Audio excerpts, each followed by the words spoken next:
Hello everyone, कैसे हैं आप? आई होप आप अच्छे से होंगे। So my dear students, as you know अभी हम अपने फाइनल एग्जाम की प्रिपरेशन कर रहे हैं और मैथ्स की रिस्पॉन्सिबिलिटी मेरी है जी।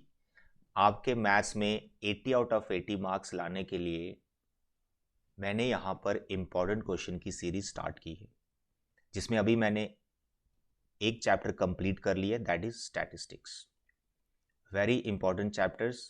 और इस चैप्टर की जो वेटेज है फाइनल एग्जाम में वो 7 मार्क्स है। तो मैं कैसे बता पा रहा हूँ 7 मार्क्स? सीबीएसई ने जो सैम्पल पेपर रिलीज कर रखे हैं, चाहे आप बेसिक के हो चाहे स्टैंडर्ड मैथ्स, दोनों में स्टैट का जो वेटेज है वो 7 मार्क्स है।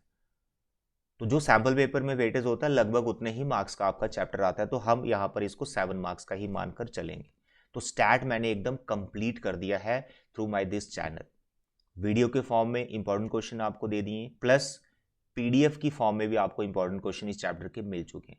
Now this is the last stage, हमारी लास्ट प्रिपरेशन। अभी 1.5 मंथ का टाइम हमारे पास बचा हुआ है, तो अभी आपको उतना ही कंटेंट प्रिपेयर करना है जितना मैं आपको प्रोवाइड कर रहा हूं। एक्स्ट्रा कुछ करने की जरूरत नहीं है।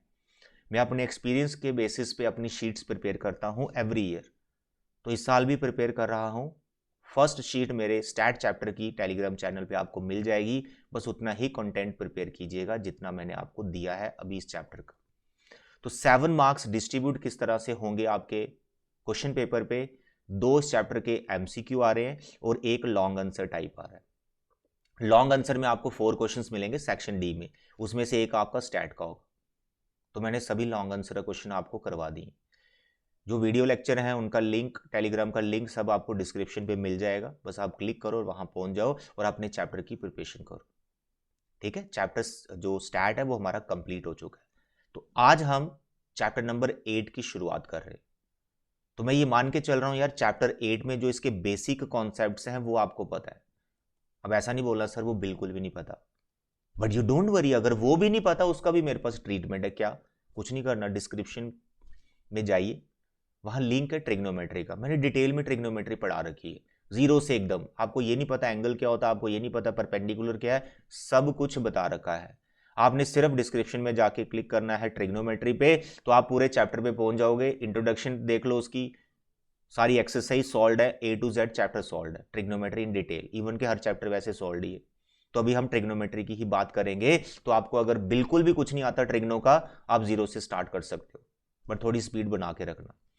तो मैं ये मान के चल रहा हूं कि आपको बेसिक डेफिनेशन ट्रिग्नोमेट्री की सब आता है, कि जो साइन थीटा होता है वो होता है perpendicular by hypotenuse side opposite to theta upon hypotenuse. तो ये मैं मान के चल रहा हूं। यानी आपने इस सेंटेंस को अपनी लाइफ में बहुत बार बोला होगा, पंडित बद्री प्रसाद हर हर बोले, सोना चांदी तो ले।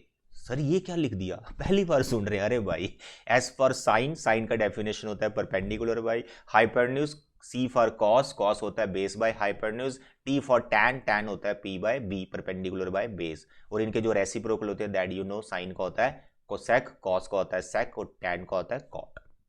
तो आज हम ट्रिग्नोमेट्री की फर्स्ट 2 एक्सरसाइज को कंप्लीट करेंगे। कंप्लीट इन द सेंस वही क्वेश्चंस करेंगे जो मोस्ट इंपॉर्टेंट है, एक्सपेक्टेड क्वेश्चन। तो आपके एनसीईआरटी में एक्सरसाइज 8.1 और 8.2 में सर कितने क्वेश्चन प्रैक्टिस करने चाहिए? क्या हमको सभी क्वेश्चन सॉल्व करने चाहिए? नो, इस स्टेज पे सभी क्वेश्चन सॉल्व नहीं करने हैं, उतने ही करने हैं अभी जितने मैं यहां पे सॉल्व कर रहा हूं। और इसका पीडीएफ कब दूंगा? जब मेरा चैप्टर कंप्लीट हो जाएगा। जैसे मेरा वीडियो लेक्चर खत्म हो जाएंगे इस चैप्टर के, आपको एक पीडीएफ मिलेगा। बस उतने क्वेश्चन करके जाने फाइनल में। आपको 100% आपको पेपर उसी लेवल का मिलेगा जिस लेवल के मैं आपको क्वेश्चन अभी दे रहा हूं। ओके, चलिए शुरुआत करते हैं मेरे बच्चे एक्सरसाइज 8.1 के इंपॉर्टेंट क्वेश्चंस की। मेरे प्यारे और दुलारे बच्चे, एक्सरसाइज 8.1 में question number 1 to question number 8 इनको छोड़ दो। सर ये क्या बोल रहे हो, 8 क्वेश्चन छोड़ दे? बिल्कुल 8 क्वेश्चन, फर्स्ट 8 क्वेश्चन की प्रैक्टिस ही नहीं करनी आपको, ये पहले से आते हैं। अगर नहीं आते डोंट वरी, जो मैं अभी करवा रहा हूं वो कर लो, तो समझो फर्स्ट 8 क्वेश्चंस आपको आ गए। ये बहुत इजी क्वेश्चंस है, बिल्कुल बेसिक्स हैं। आपको यहां पे शुरुआत करनी है क्वेश्चन नंबर 9 से। तो जो मैं अभी आपको करवाने वाला हूं that is question number 9, 10th and 11th। They are very very important question. अगर आते हैं तो बहुत बढ़िया, नहीं आते तो मेरे साथ आप प्रैक्टिस करो, ठीक है। देखो क्वेश्चन नंबर 9 में क्या है, there is a right angle triangle at B, you can see from your NCERT, there is a right angle at B, right angle at B, और बाकी यहां पर इसका पूरा नाम हो गया एबीसी, बी पे 90 डिग्री का है, और आपको tan ए का वैल्यू दिया हुआ, and this tan A is 1/√3। यहां पर इस क्वेश्चन को करने के 3 ऑप्शन है हमारे पास, देयर आर 3 ऑप्शंस। सर वो क्या? पहला ऑप्शन, आपको यहां पर अच्छी बात क्या है कि जो tan ए का वैल्यू दिया ना 1/√3, ये एक ऐसा वैल्यू दे रखा है जो आपको ट्रिग्नोमेट्री टेबल में मिल जाता है। यानी मैं अगर आपको पूछूं tan कितने डिग्री पर 1/√3 होता है, तो आप मेरे को बता लोगे सर a 30 डिग्री होता है, यानी 30 डिग्री पर जो है 1/√3 होता है tan, that you can see from the table. लेकिन अगर tan a का वैल्यू 1/√3 ना दिया होता, 1/3 दिया होता, तो फिर प्रॉब्लम है, फिर ये वाला ऑप्शन हमारा हट जाता है एंगल को ढूंढने वाला। लेकिन क्योंकि हमें 1/√3 दिया हुआ है, तो हम एंगल को निकाल के ही इस क्वेश्चन को करेंगे। सबसे बेस्ट मेथड वही है, इजी एकदम। देखो कैसे, दोनों तरीके से कराऊंगा ये, it's a very important question. tan is 1/√3, तो can I right a = 30 degree? Yes sir, you can right a is 30 degree. निकल गया। सर ये इतनी जल्दी? अरे भाई ट्रिग्नोमेट्री टेबल आपने याद कर रखा है, tan a का वैल्यू 1/√3 दिया हो तो a तो 30 डिग्री होगा ना, tan 30 डिग्री 1/√3 होता है। Is it okay? Yes. Sir क्या 8.1 में हम 8.2 का कॉन्सेप्ट लगा रहे हैं? अरे लगा सकते हैं, क्या दिक्कत है? आपको जब पेपर आएगा तो वहां थोड़ा ना ये लिखा होगा ये क्वेश्चन मैंने इस एक्सरसाइज से डाला है तो इसी एक्सरसाइज का कॉन्सेप्ट लगाओ। नो नो, ऐसा नहीं होता है। आपको जो क्वेश्चन आ गया, आपने पूरा चैप्टर पढ़ रखा है, कॉन्सेप्ट कुछ भी लगाइए, बस सही होना चाहिए। तो यहां पर देखिए फर्स्ट एक्सरसाइज का जो क्वेश्चन है, हम सेकंड एक्सरसाइज से कॉन्सेप्ट से कर रहे हैं। हमने ये एंगल निकाल लिया 30 डिग्री। सर इस 30 डिग्री का क्या करें? अरे देखो इधर, angle A plus angle B plus angle C, तीनों का सम कितना? 180 degree. Angle sum property, A angle आपने 30 डिग्री निकाला, बी आपको 90 दिया हुआ है, तो क्या यहां से सी निकलेगा? बिल्कुल निकलेगा।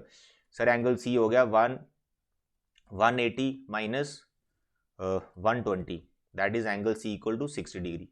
यानी इस राइट ट्राइंगल के हमने तीनों एंगल फाइंड कर लिए। एक तो पहले से पता था बी, और ए भी फाइंड कर लिया 30 डिग्री, और ये भी फाइंड कर लिया 60 डिग्री। Is it okay? तो इतना करने में आपको कितना टाइम लगेगा? मुझे ऐसा लगता है 30 सेकंड्स के अंदर आप ये ढूंढ लेंगे। ए तो पहले दिख रहा है, और एंगल सम प्रॉपर्टी लगाने में 60 डिग्री निकालने में कितना टाइम लोगे? Maximum 30 second. 30 सेकंड्स में आपने सारे एंगल निकाल लिए। अब क्या है, जो फाइंड करना है उसको लिखो। सर फाइंड क्या करना है? देखो एनसीईआरटी देखो, मैं यहां पे लिख रहा हूं, 2 पार्ट है इसके। आपका फर्स्ट पार्ट है sine A cos C plus cos A sine सी, इसको फाइंड करना आपको। तो भाई आपको तो सारे एंगल्स पता है, एंगल की वैल्यू डालो। क्या कर रहे हो आप? What is A? 30 degree. What is this? 60 degree. What is this? 30 degree. What is C? 60 degree. Angle का वैल्यू डाल दिया। साइन ए कितना होता है? सर 1/2। सर कॉस 60 डिग्री होता है। सर कॉस टेबल से देखो भाई 1/2। कॉस 30 डिग्री सर √3/2, ये साइन है। Sine 60 degree sir √3/2। सिंप्लीफाई करो sir, it is 1/4, sir it is 3/4, sir 4 LCM, sir 1 + 3, sir 4/4 = 1। लो भाई नेक्स्ट 30 सेकंड, 1 मिनट के अंदर आपने ये क्वेश्चन कर दिया। सेकंड पार्ट क्या है? सेकंड पार्ट भी सिमिलर है। इसमें लिख रखा है cos A cos C minus sign A sine सी। अच्छा मेरी बात सुनो, क्या मैंने इस चैप्टर की वेटेज बताई आपको? नो, वो भी बताता हूं, पहले वेटेज बताना भूल गया। ट्रिग्नोमेट्री की जो वेटेज है वो 8 मार्क्स है आपके फाइनल एग्जाम में, सैंपल पेपर के अकॉर्डिंग। अगर आपका भी प्री बोर्ड मैथ्स का नहीं हुआ तो 8 मार्क्स का आपको ट्रिग्नोमेट्री आने वाला है, चाहे आपका बेसिक मैथ्स है चाहे स्टैंडर्ड मैथ्स है। तो यहाँ पर जो 8 मार्क्स है वो किस तरह से डिस्ट्रीब्यूट होंगे? 3 तो आपको एमसीक्यू आ जाएंगे। There are 3 MCQs in your question paper from trigonometry. एक 2 मार्क्स का क्वेश्चन आएगा जो सेक्शन बी में मिलेगा, और एक आपको आएगा 3 मार्क्स का क्वेश्चन जो आपको सेक्शन सी में मिलेगा। इस तरह से आपको ये ट्रिग्नोमेट्री की वेटेज डिस्ट्रीब्यूट हो रखी है पेपर। ओके, तो ये थोड़ा ध्यान रखना, 8 मार्क्स का है। स्टैट देखो आपका 7 मार्क्स का, ट्रिग्नोमेट्री आपकी 8 मार्क्स की, तो 15 मार्क्स के 2 चैप्टर हो रहे हैं जो कि बहुत सिंपल है। ट्रिग्नो से डर लगता है बट यू डोंट वरी, मैंने बहुत अच्छे से एक्सप्लेन कर रखा है, बस आप देखो कि मैंने कैसे पढ़ाया है। अगर आता है तो बस यही कंटेंट करो जो पढ़ा रहा हूँ। तो मेरे बच्चे सेकेंड पार्ट में क्या है, ये आ गया। तो एंगल सब निकाल रखे हैं। ए एंगल कितना निकला था हमारा? 30 डिग्री। सी एंगल कितना निकला था? Sir 60 degree. Sine sir 30 degree, sine sir 60 degree. Sir cos 30 degree होता है √3/cos 60 होता है 1/2। सर साइन 30 डिग्री होता है 1/2 और साइन 60 डिग्री होता है √3/2। सर इनका एलसीएम आ गया 2 2 ज़ा 4, तो ऊपर आ गया √3 - √3, ये तो सेम ही है 0/4 sir 0, that's all. First part का आंसर 0, फर्स्ट पार्ट का 1 और सेकंड पार्ट का 0। तो एक रास्ता हमारे पास ये है इस क्वेश्चन को करने का। अब ये रास्ता बना कैसे, क्योंकि हमें ये एंगल वैल्यू पता थी 1/√3, जिसे हमें एंगल पता चल गया। लेकिन कल को अगर यहां पर एक ऐसा नंबर आ गया जिससे आप एंगल को नहीं ढूंढ पा रहे हो, तो फिर आपने वही ट्रिग्नोमेट्री वाला ही कॉन्सेप्ट लगाना है, जो बेसिक डेफिनेशन वाला ही कॉन्सेप्ट लगाना है। सर वो भी करवा दो, बिल्कुल करवाएंगे, क्यों नहीं करवाएंगे। देखो अभी बता रहा हूं, ये आपके पास आ गई राइट एंगल ट्राइंगल, यहां पर ए रखा है, यहां पे बी रखा है, सी सी, ठीक है, और आपको क्या दिया हुआ tan ए। अब tan ए का वैल्यू मैं 1/√3 नहीं ले रहा हूं, बदल सकते हैं ना, हम कुछ और रख लेते हैं। लेट अस टेक 2/5, tan ए का वैल्यू मैंने 2/5 ले लिया। और जो मेरे को फाइंड करना है, पहले मैं थर्ड वाला मेथड बता देता हूं इस क्वेश्चन की बड़ी खास बात है। आपको पता है जो हमें tan ए दिया हुआ ना इस क्वेश्चन नंबर 9 में, इसके बिना ही हम दोनों पार्ट कर सकते हैं, इसकी वैल्यू का पता ही नहीं। सर वो कैसे, ये तो चमत्कार हो गया। अभी देखो चमत्कार फर्स्ट पार्ट उठाओ, कोई चैलेंज नहीं करेगा आपके इस सॉल्यूशन को, जैसे मैं बता रहा हूं। Sign A cos C plus cos A sine सी, यही पार्ट है ना फर्स्ट पार्ट। देखो कैसे, अब राइट ट्राइंगल में जाके साइन ए का डेफिनेशन लिखो। क्या होता है साइन ए, परपेंडिकुलर अपॉन हाइपोटेन्यूज। मैं लिखता हूं परपेंडिकुलर अपॉन हाइपोटेन्यूज। कॉस सी कितना होता है, base upon hypotenuse. Cos A कितना होता है, बेस अपॉन हाइप। पहले मैं डेफिनेशन लिख रहा हूं, वैसे ये स्टेप आप स्किप कर सकते हो, डायरेक्ट आप ट्राइंगल से साइड्स के नाम लिख सकते हो, बट थोड़ा रिवीजन हो जाए इसलिए मैं लिख रहा हूं। It is perpendicular upon hypotenuse. तो अब मैं यहां पर ट्राइंगल से उठाऊंगा पी और एच, बी और एच। साइन ए, देखो ए, साइन के साथ ए एंगल आया तो परपेंडिकुलर कौन हो गया, उसकी अपोजिट साइड बीसी, तो यहां पर आएगा बीसी, हाइपोटेन्यूज तो फिक्स ही होता है सी। फिर जब मैंने कॉस सी पे आया, कॉस सी होता है बेस बाय हाइपोटेन्यूज, तो लेकिन एंगल सी हो गया। जब एंगल सी हो गया तो एंगल सी के अपोजिट हो गया परपेंडिकुलर, लेकिन हमें क्या चाहिए बेस। अगर परपेंडिकुलर ये हो रहा है सी के लिए, तो हमारा बेस कौन होगा, बीसी, तो यहां पर आपको बीसी लिखना है upon hypotenuse, that is AC. Now cos A, फिर हम ए एंगल पे आ गए, तो कॉस है तो बेस ये बना, बेस ये होगा, तो that is A B, hypotenuse आपका ए सी। फिर आ गया साइन सी, फिर आप सी पे चले गए, परपेंडिकुलर आपका ए बी हो गया, तो यहां पर आपको ए बी लिखना पड़ेगा अपॉन ए सी। नीचे देखो ए सी स्केयर एलसीएम हो गया, और ऊपर चल रहा है B C square plus A B square. अब ध्यान से देखो बी सी स्केयर और ए बी स्केयर क्या होगा, पाइथागोरस थ्योरम यूज करो ना, B C square plus A B square. देखो B C square plus A B square, तो by PGT can I write it A C square, yes sir you can write, तो answer is what 1 cancel हो गए दोनों। क्या मैंने इसको use किया, नो, यही तो चमत्कार है इस क्वेश्चन में।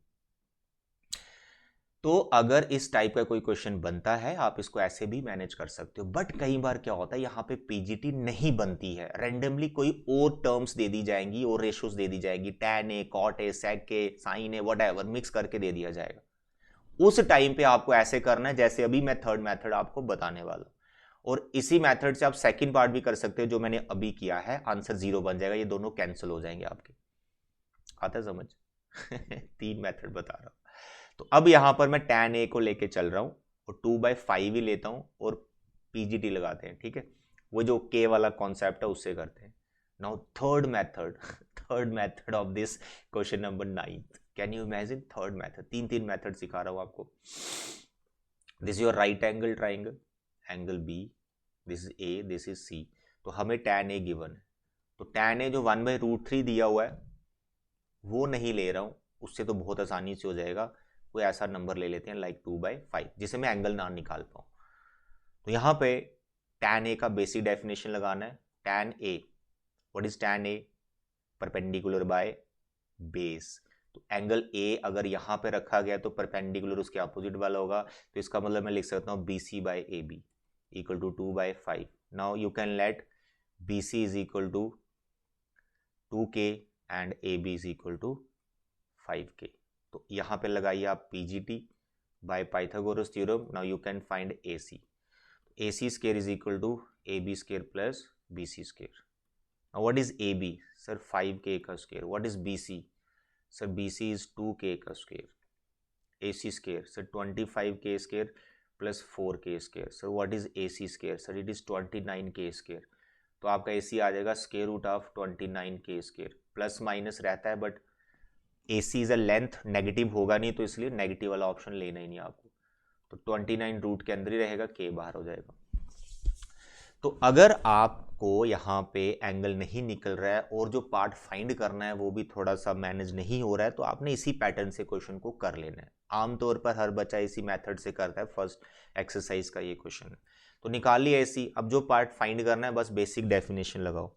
तो बेसिक डेफिनेशन फिर से मैं बता देता हूँ. फर्स्ट पार्ट के लिए क्या लिख रहा हूँ? Sine A cos C plus cos A sine C. ठीक है, sine A cos C, cos A sine C. Now what is sine A? What is sine A? Opposite to A upon hypotenuse. तो opposite to A कौन था? Sir B सी.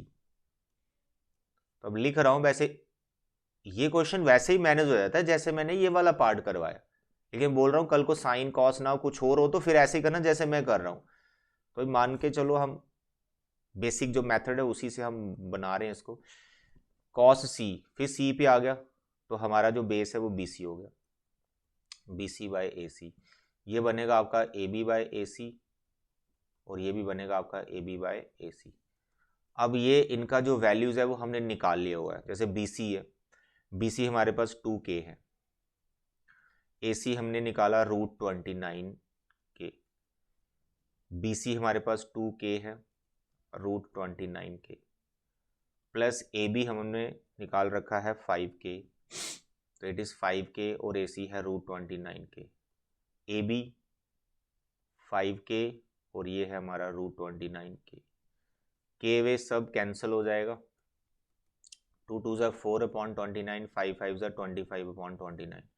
29 LCM आ गया. 4 plus 25 that is 29 by 29 equal to 1. That's all. आया ना 1? किसी भी method से करो, इस पार्ट का आंसर 1 ही आना था. तो मैंने 3 मेथड से करवा दिया. सेकंड पार्ट अभी आप खुद ही मैनेज कर लेना. कंडीशन एक ही यार, इस एक्सरसाइज की बेसिक डेफिनेशन मत भूलना आप. ठीक है, साइन क्या होता है, कॉस क्या होता है, टैन क्या होता है. तो this was question number 8th, sorry 9th. This question is 9th. Now the question number 10th, very interesting. थोड़ी सी कंफ्यूजन होती है बच्चों को इस क्वेश्चन में. सर ये क्या हमको डिफरेंस दे दिया है, हमें समझ नहीं आ रहा है. अरे भाई सब समझ में आएगा, ध्यान से देखो. यहां पर हमें एक राइट एंगल ट्राइंगल दे रखा है. P Q R right angle at Q. तो पी यहां रख लो, आर यहां रख लो. जो गिवन इंफॉर्मेशन है बाद वहीं से बननी. अब गिवन इंफॉर्मेशन क्या है कि हमें पी आर और क्यू आर का जो है सम दिया हुआ 25. इसमें से आप पी आर या क्यू आर का वैल्यू निकाल के रख लो. जैसे क्यू आर को मैंने उधर ट्रांसफर कर दिया, माइनस को हो गया फर्स्ट. एक चीज हमें और गिवन है इसके साथ, पी क्यू का वैल्यू दैट इज 5 सेंटीमीटर. तो हमें कुछ रेशियोज फाइंड करनी है, sine P, cos P and tan P. तो रेशियोज तभी आप निकाल पाओगे ना जब सभी साइड्स का लेंथ आ जाए, जहां कुछ रेशो पता चल जाए. तो यहां पर हमें सिर्फ एक साइड का लेंथ पता है, that is P Q. P R का और क्यू आर का लेंथ नहीं पता है, वही लेंथ आपको ढूंढना है. रिसेंटली इस टाइप क्वेश्चन मैंने अभी करवाया भी आपको पीछे. ठीक है, तो पी आर और क्यू आर का लेंथ ढूंढना है. तो कैसे ढूंढना लेंथ? कुछ नहीं करना भाई, इस राइट ट्राइंगल में पीजीटी लगा दीजिए. In right triangle P Q are bye Pythagoras theorem. PGT लगाइए. इसमें पी आर का स्क्वायर कितना होता है? पी क्यू का स्क्वायर प्लस क्यू आर का स्क्वायर. क्या है P R? Sir P R का लेंथ तो पता नहीं. ठीक है, लेंथ उसका नहीं पता एग्जैक्ट, लेकिन उसका वैल्यू निकालिए ना 25 माइनस क्यू आर. वो लिखो यहाँ पर, वो लिखो यहाँ पर, बहुत आसान काम हो जाएगा. और पी क्यू का सर इसका वैल्यू तो पता है 5 लिख दीजिए. क्यू आर उसका वैल्यू कुछ नहीं डालना आपको. तो देखो अब ये वाला एक्सप्रेशन जो है पूरा क्यू आर में आ गया. तो यहां से क्यू आर निकल जाएगा. तो बस आपको ए माइनस बी का होल स्क्वायर ओपन करना है. तो क्या होता है ए माइनस बी का होल स्क्वायर, जल्दी बताइए. सर ए स्क्वायर यानी 25 का स्क्वायर, ये हो गया 625, प्लस बी स्क्वायर यानी क्यू आर का स्क्वायर, माइनस 2 ए बी, तो ये बन जाएगा 50 क्यू आर. तो यहाँ पर आएगा 25, यहाँ पर आएगा क्यू आर का स्क्वायर. क्यू आर स्क्वायर दोनों कैंसिल हो गए. ठीक है, ये दोनों कैंसिल हो गए. तो पीछे यहाँ से वैल्यू निकल रही है. देखो मेरे बच्चे 625 के पास आ गया 25 और 50 क्यू आर को उधर ले गया, ये प्लस का हो गया. ये हो गया आपका 600, यहाँ पे हो गया 50 क्यू आर. 600 के डिवाइड में सर जी 50 आ गया, यहाँ पे आ गया QR। सर 0 से 0 गया सर, इससे हम इसको कैंसिल करेंगे, 12 आ गया। तो QR का वैल्यू हमने 12 निकाल लिया। तो मेरे बच्चे जब QR आ गया 12 सेंटीमीटर तो PR भी आ जाएगा, क्योंकि PR कितना था? PR था 25 minus QR, 25 minus QR, 25 minus 12 that is 13। तो उस राइट ट्राइंगल की सभी साइड्स निकाल दी। जब सभी साइड्स आ गए तो यार कोई भी रेशो निकाल सकते हो, चाहे कुछ भी पूछा हो। तो यहां पर हमको जो रेशो पूछा है वो हमने निकाल लेना है। QR कितना दिया? PQER है। QR कितना है? QR अभी 12 निकाला। PR कितना है? 13 है, और ये हमको दे रखा था 5। तो बताइए क्या पार्ट फाइंड करना है? Sine P। क्या है साइन P का definition? Sir side opposite to P upon hypotenuse. तो P के अपोजिट कौन सा साइड है? QR लिखना है इसको, और हाइपोटेन्यूज तो फिक्स होता है हमेशा। QR का वैल्यू कितना है? सर QR का अभी निकाला ना 12, और PR सर वो भी अभी निकाला, तो ये आ गया साइन P। फिर एक पार्ट और है cos P। Sir cos P का definition base upon hypotenuse. Base किसे कहा जाएगा? जो एंगल P के एडजेसेंट वाली साइड होगी, जो कि PQ है, और हाइपोटेन्यूज तो फिक्स है। PQ 5 है, PR 13 है, ये भी निकल गया। पीछे बचा tan P। अरे tan P ऐसे भी निकाल सकते हो, साइन P और cos P का डिवीजन होता है, या फिर डेफिनेशन लगा के लगा लो, कैसे भी निकाल दो। तो डेफिनेशन के हिसाब से चलेंगे तो हमारे पास आएगा QR अपॉन PQ, क्योंकि P एंगल है ना, तो परपेंडिकुलर QR हो गया।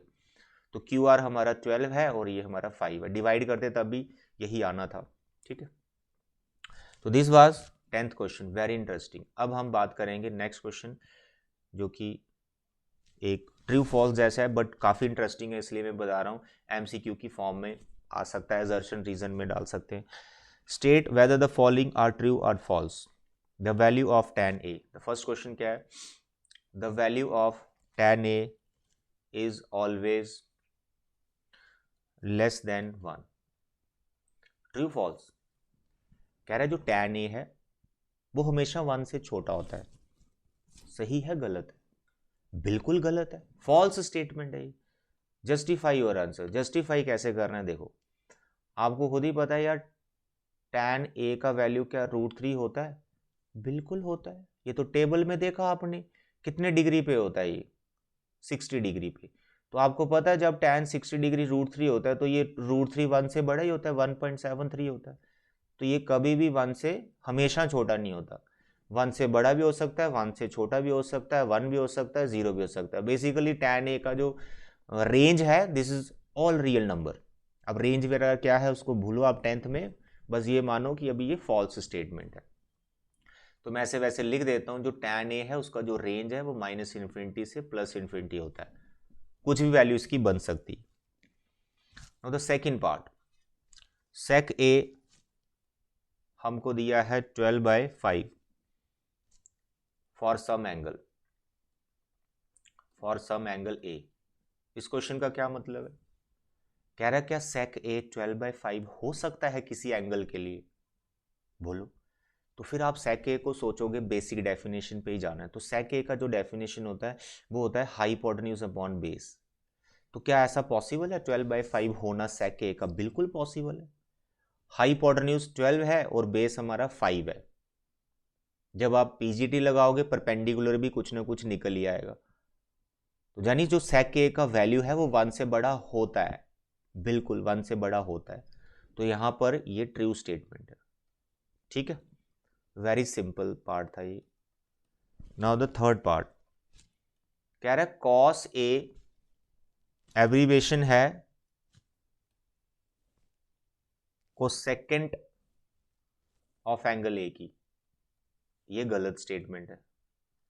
जो cos A है वो एब्रीवेशन है, यानी उसका निक नेम है cos, लेकिन किसका? कोसाइन का है, cosine of angle A।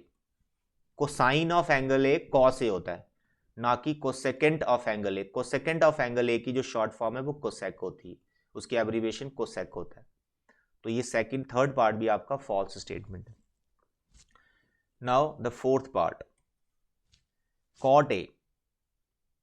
cot A is the product of cot and A। ये भी गलत है। जब चैप्टर पढ़ाया जाता है ट्रिग्नोमेट्री, हर एक टीचर आपको पहले यही समझाता है कि भाई कहीं पर कॉट ए लिखा है, जहाँ साइन ए लिखा है, जहाँ टैन थीटा लिखा है, जहाँ सेक थीटा लिखा है। तो ये कॉट और ये ए एंगल, ये टैन और ये थीटा, ये सेक और थीटा, ये कभी आपस में मल्टीप्लाई में नहीं होते, they are not in product. होता क्या बेसिकली, जैसे कॉट है, ये एक रेशो है, जो रेशो निकाली जाती है साइड्स की, वो विद रिस्पेक्ट टू एंगल निकाली जाती है। तो वो इस एंगल ए के रिस्पेक्ट में रेशो लिखने का मतलब होता है we are writing the cot A. पूरा इसको रीड किया जाता है कॉट ऑफ एंगल ए, कि कॉट रेशो एंगल ए के लिए क्या होगी, इसका मतलब ये। लेकिन ये प्रोडक्ट में नहीं होते। Is it okay? तो ये भी आपका फॉल्स स्टेटमेंट है कि इसका प्रोडक्ट है। Now the fifth part, sine theta is equal to 4/3 for some angle. क्या साइन थीटा 4/3 हो सकता है? Very interesting. पहले बता दूं तो ये फॉल्स है। सर क्या हर पार्ट ही फॉल्स? क्या करूं भाई, सारे दिए, सिर्फ एक ही सही था, सेकंड पार्ट, बाकी सब गलत है। अब ये फॉल्स क्यों है? मेरे बच्चे, जो हमारे साइन थीटा और कॉस थीटा दो रेशोज है ना, इनका जो रेंज है वो -1 से 1 तक है। यानी जो साइन थीटा है वो कभी भी 1 से बड़ा नहीं होता, 1 तक जा सकता है, और पीछे आपका -1 तक जा सकता है। सेम विद कॉस, कॉस भी मैक्सिमम 1 तक जाता है और मिनिमम -1 तक आता है। तो माइनस की तो चलो 10th में है नहीं कोई बात, बट साइन का जो वैल्यू 1 से बड़ा नहीं होता। आप डेफिनेशन से समझ सकते हो, साइन होता है परपेंडिकुलर अपॉन हाइपोटेन्यूज। तो भाई परपेंडिकुलर हमेशा छोटा होगा हाइपोटेन्यूज से, तो ये जो भी रेशो बनेगी ये 1 से छोटी ही बनती है। तो हम एक स्पेशल केस डिस्कस करते हैं कि जब ये बराबर हो जाएंगे, यानी 90 डिग्री पर, तो तब साइन 1 होता है। तो 1 से बड़ा नहीं हो सकता साइन। तो ये जो हमें फ्रैक्शन दी है 4/3, ये 1 से बड़ी है, इट इज 1 पॉइंट समथिंग। तो साइन कभी 1 से बड़ा नहीं होता है। ठीक है, तो ये था बच्चा इसके 11th क्वेश्चन। मेरे प्यारे बच्चे, एक्सरसाइज 8.1 के जो क्वेश्चंस मैंने समझाए हैं ना, अगर आपको ये डीपली समझ में आ गया ना, तो इस टाइप का हर क्वेश्चन आप सॉल्व कर लोगे एग्जाम में। इसके अंदर डेप्थ थी, क्वेश्चंस के अंदर नॉलेज थी, जो चाहिए आपको छोटे छोटे एमसीक्यू क्रैक करने के लिए। तो लेक्चर इज वेरी इंपॉर्टेंट, बस प्रॉपर इसके नोट्स बनाते जाओ। अब बात करते हैं एक्सरसाइज 8.2 की। इसमें ट्रिग्नोमेट्री टेबल आपको आना चाहिए, और मैं मान के चल रहा हूं आपने अपनी नोटबुक पे वो टेबल बना रखा है। मानता हूं याद नहीं है, लेकिन अगर याद है तो बहुत बढ़िया, मतलब याद नहीं है तो कोई दिक्कत नहीं। ट्रिग्नोमेट्री टेबल बनाने का ट्रिक तो है ही आपके पास। लेकिन सर हमारे पास वो ट्रिक नहीं है। अरे वीडियो देखो मेरी, सिखा रखा है मैंने उस पर, आपके टीचर ने भी तो आपको सिखाया होगा।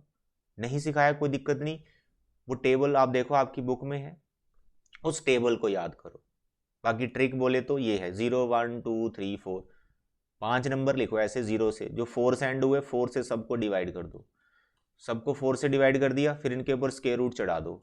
थोड़ा सिंप्लीफाई करो, जो रिजल्ट आएंगे आपके सामने, जो आपके सामने रिजल्ट होंगे वो क्या होंगे?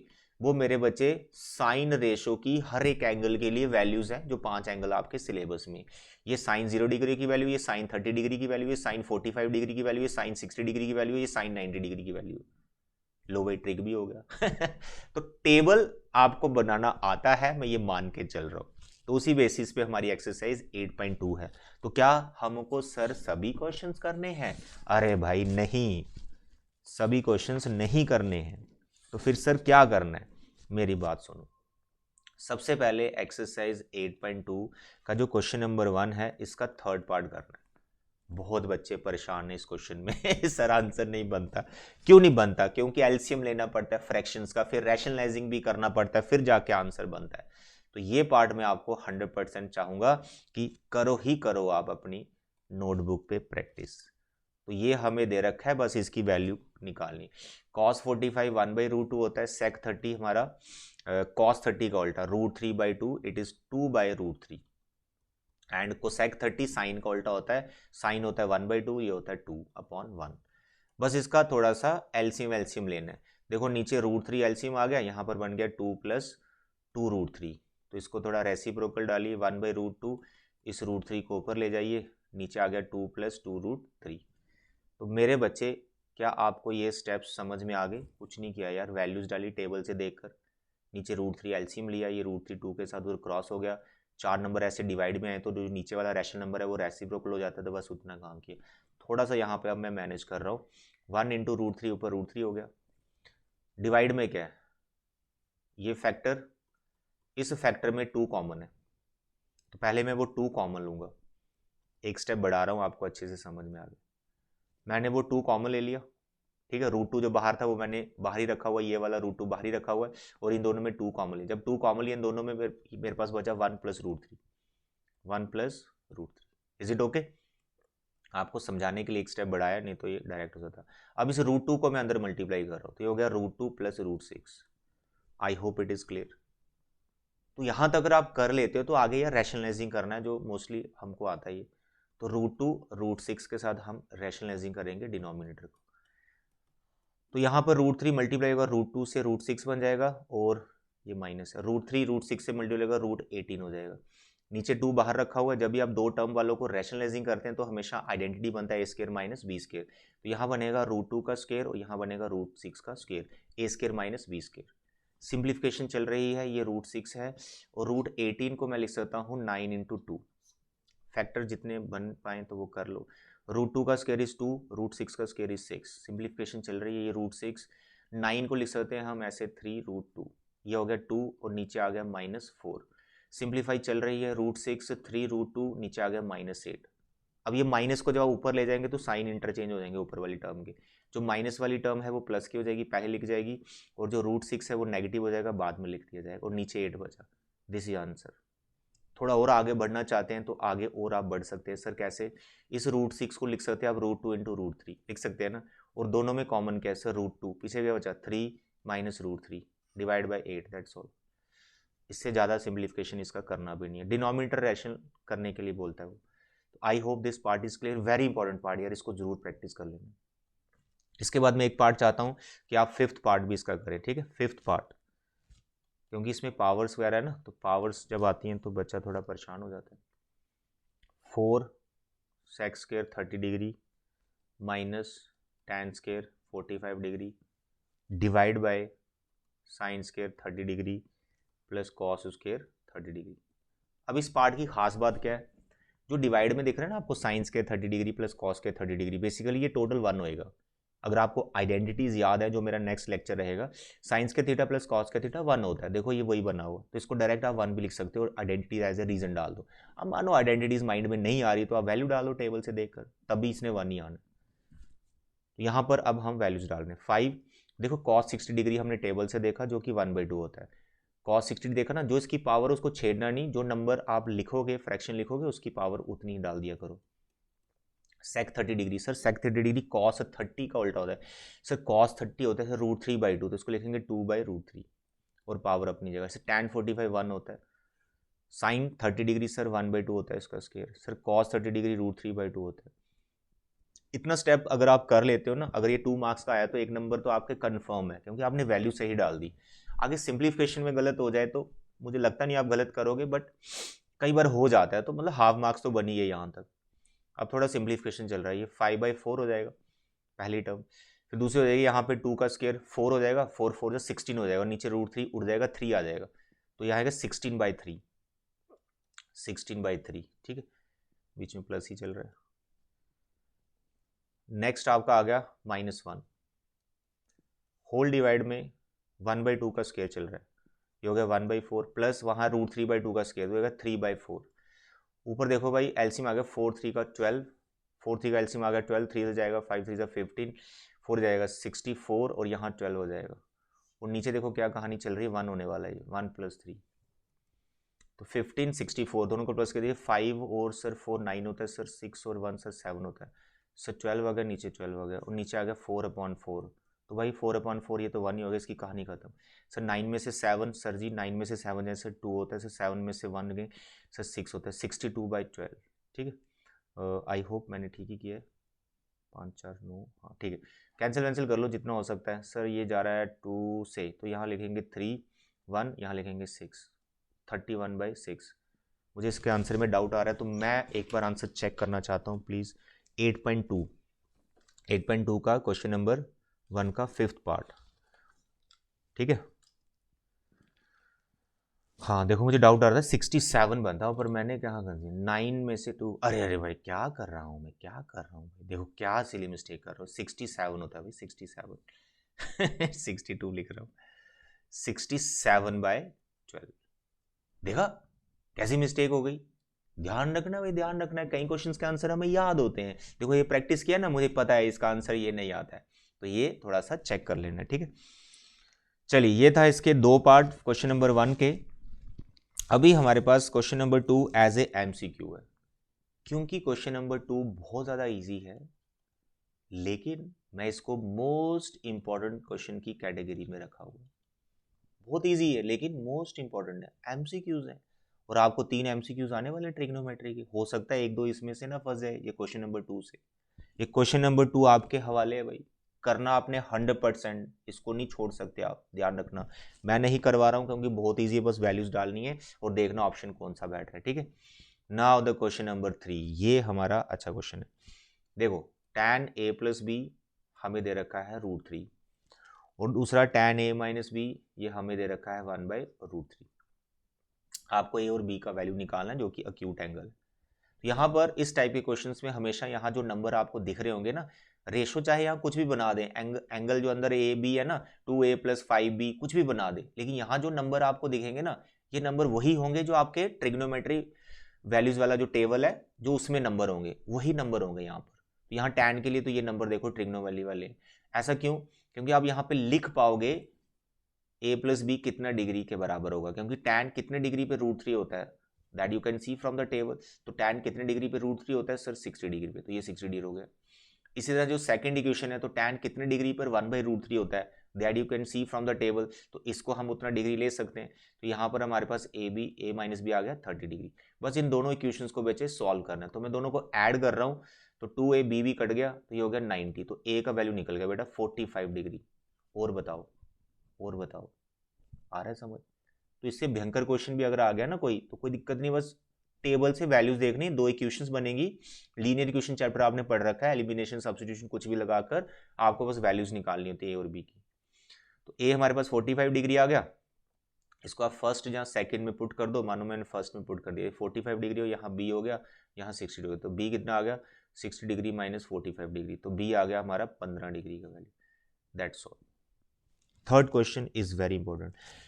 तो बस ये थे आज के हमारे क्वेश्चन, एंड क्वेश्चन नंबर 4 भी कर लेना, because it is true false. तो कहीं ना कहीं ट्रू फॉल्स हमारे एमसीक्यू भी बन जाते हैं, या फिर अजर्सन रीजन में भी जा सकते हैं।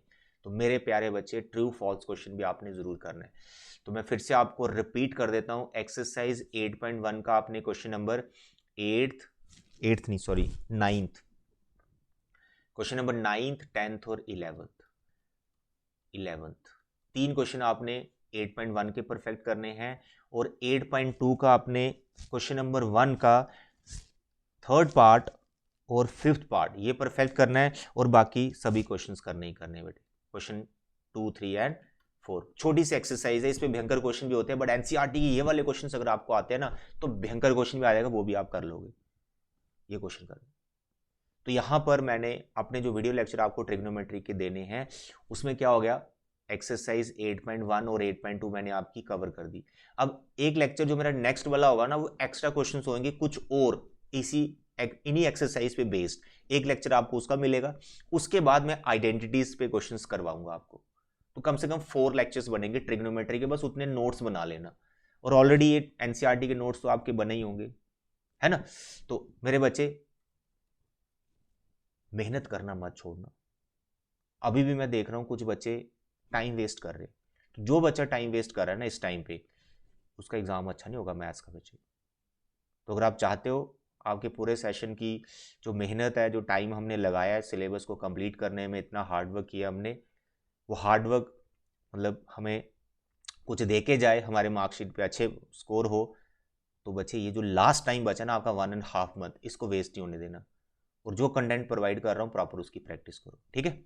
तो इसी के साथ आज का लेक्चर यहीं क्लोज करते हैं बेटे। Thank you and take care, अपने हेल्थ का ध्यान रखें।